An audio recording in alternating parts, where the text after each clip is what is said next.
हूँ आप सब खैरियत से होंगे। तो आज का जो हमारा टॉपिक है वो है इफ्यूजन और डिफ्यूजन, कि ये इफ्यूजन और डिफ्यूजन के फिनोमेना क्या होते हैं। आज हम ये डिस्कस करेंगे और इनके एग्जांपल के थ्रू हम इसको अंडरस्टैंड करेंगे। सबसे पहले है इफ्यूजन। अब इफ्यूजन किसको कहते हैं? Effusion actually refers specially to the escape of gas particles through a tiny opening or porous barrier, यानी गैसेस पार्टिकल्स का escape out हो जाना थ्रू अ टीनी ओपनिंग और पोरस बेरियर, यानी किसी भी स्मॉल पोर्स के थ्रू गैसेस पार्टिकल्स का escape out हो जाना क्या कहलाता है? Effusion. When a container of gas has a small hole, यानी फॉर एग्जाम्पल ये हमारे पास एक कंटेनर है, सही। अगर यहाँ पे कोई भी स्मॉल पोर्स हो जाता है, फॉर एग्जाम्पल ये मेरे पास एक स्मॉल पोर ओपन हो गया, मतलब किसी भी वजह से हम उसको इसमें एक पोर्स बना देते हैं, तो यहाँ पे जो गैस पार्टिकल्स होंगे, फॉर एग्जाम्पल ये गैस पार्टिकल हैं, तो ये यहाँ से एस्केप आउट होना स्टार्ट हो जाते हैं। इस तरह इन गैसेस पार्टिकल्स का इस कंटेनर से बाहर निकलना थ्रू आ टिनी पोर्स, इस स्मॉल पोर्स के थ्रू क्या कहलाता है? Effusions. And move into the region of lower pressure, और ये कहाँ पे मूव आउट करना स्टार्ट कर देते हैं? जहाँ पे लोअर प्रेशर हो, यानी यहाँ पे हमारे पास ज़्यादा प्रेशर था क्योंकि एक क्लोज कंटेनर था, सही। और यहाँ पे जो सराउंडिंग है वहाँ पे क्या है? हमारे पास लोअर प्रेशर। तो ये गैस पार्टिकल्स क्या करेंगे? Move from the higher pressures to a lower pressure. तो ये है इफ्यूजन का phenomena. And the rate of effusion depend on the size of particles, और ये पार्टिकल साइज पे भी डिपेंड करता है, टेम्परेचर पे भी डिपेंड करता है, and the size of the opening or barrier, और ये उस बेरियर के साइज़ पे भी डिपेंड करती है। यानी ये जो हमारे पास वो है ओपनिंग पोर्स है, इसके साइज़ पे डिपेंड करती है कि ये स्मॉल है तो less number of particles gas particle escape out होंगे, अगर ये बिग है तो ज़्यादा number of particle escape out होंगे। इसके अलावा ये टेम्परेचर पे भी डिपेंड करता है कि आउटर मोस्ट टेम्परेचर हमारे पास क्या है, और साइज़ ऑफ पार्टिकल भी डिपेंड करते हैं। यानी अगर हमारे पास स्मॉल पार्टिकल्स हैं और पोर्स भी हमारे पास स्मॉल हैं, तो वो हमारे पास एस्केप आउट हो जाते हैं नॉर्मल फ्लो के साथ। लेकिन अगर हमारे पास बिग साइज पार्टिकल है और पोर्स स्मॉल है, तो वो हमारे पास लेस टाइम में एस्केप आउट होंगे, क्योंकि पार्टिकल साइज इंक्रीज़ होने की वजह से वो स्मॉल पोर्स के थ्रू इतनी इजीली एस्केप नहीं होंगे। तो ये था हमारे पास इस इफ्यूजन का फिनोमेना। सेम हमारे पास अगर इसकी एग्जांपल ली जाए तो जैसे कि टायर पंचर हो जाता है, तो स्मॉल पोर्स के थ्रू, मतलब जब टायर पंचर होता है तो स्मॉल पोर्स के थ्रू ही टायर से हवा निकलती है, तो वो भी हमारे पास क्या होता है? वो भी इफ्यूजन का फिनोमेना फॉलो करता है, सही। तो ये था हमारे पास इफ्यूजन। अब नेक्स्ट डिस्कस करते हैं डिफ्यूजन। अब इफ्यूजन और डिफ्यूजन दो सेम टाइप ऑफ, मतलब सेम लगते हैं, लेकिन ये है नहीं। अब इफ्यूजन में तो हमने डिस्कस कर लिया कि इफ्यूजन क्या होता है, अब हम डिस्कस करेंगे कि डिफ्यूजन क्या चीज़ होती है। So what occurs diffusion? Diffusion, on the other hand, is the process by which particles move from an area of higher concentration to an area of lower concentration. क्या है? The gas particles move from an area of higher concentration to an area of lower concentration.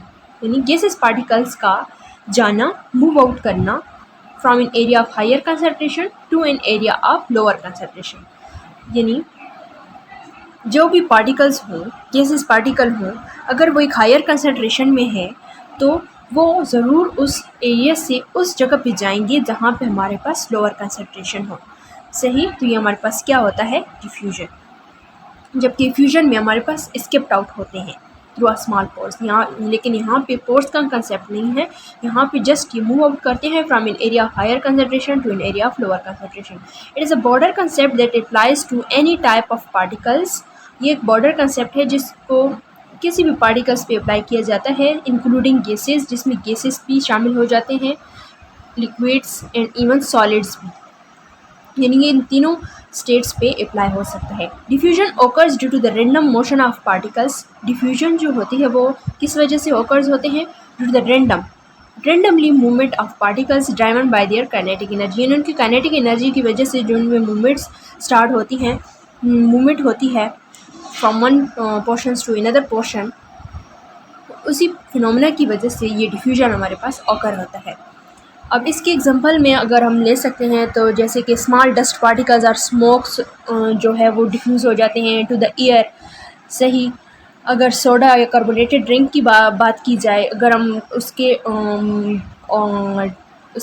ढक्कन को खोलते हैं, open करते हैं, तो वो कार्बोनेटेड ड्रिंक्स अचानक से कोई मतलब उसमें गैस पार्टिकल एस्केप्ट हो गैस जो है वो एस्केप्ट हो जाते हैं। तो ये हमारी डेली लाइफ की एग्जांपल है।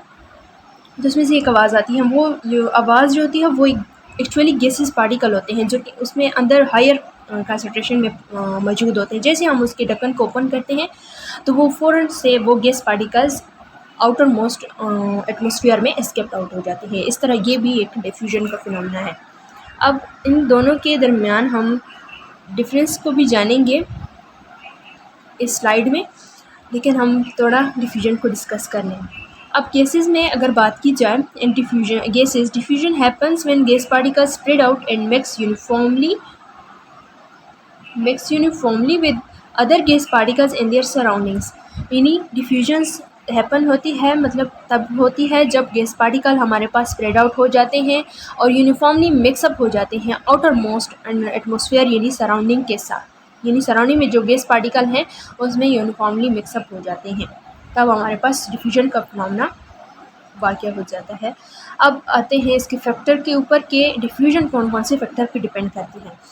Diffusion actually influencing the rate of diffusion include the temperature, the size and the mass of the particles।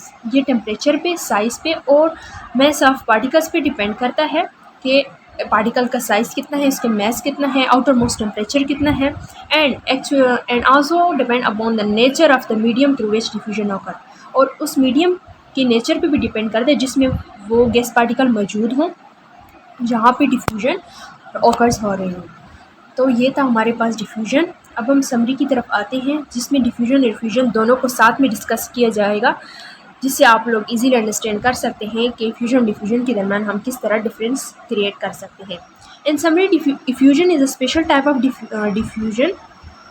Diffusion भी एक डिफ्यूजन ही है, डिफ्यूजन की टाइप है that involves the escape of gas particle through a small opening के through gas particle का escape out हो जाना, ये फ्यूजन होता है। जबकि डिफ्यूजन क्या होता है, is a more general process. ये बहुत ही आम प्रोसेस है that describe the movement of particles from an area of higher concentration to an area of lower concentration.